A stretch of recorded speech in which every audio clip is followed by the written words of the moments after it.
In this video, I'll tell you 7 bulking tips for skinny guys proven by science. Let's get it.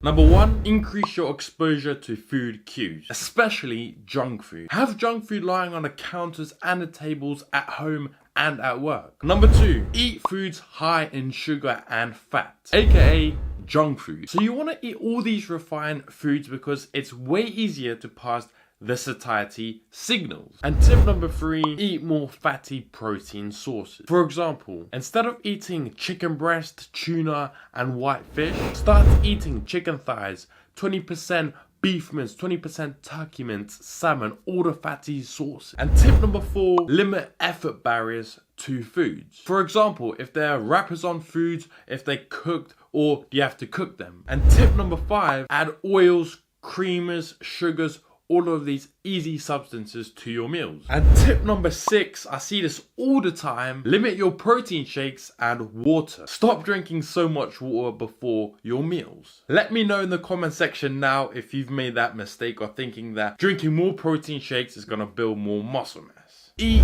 breakfast, but one thing, stay away from water-rich foods like oatmeal. Water-rich foods is gonna fill your stomach up a lot more easier. Now, the reason you want to eat breakfast every single day is because it gives you more time in the day to eat the rest of your meals. Click the card right here to watch a video on bulking breakfast ideas that are going to help you bulk up faster. Now, if you want to use science to get jacked, make sure to click the subscribe button down below and the bell notification so you don't miss anything.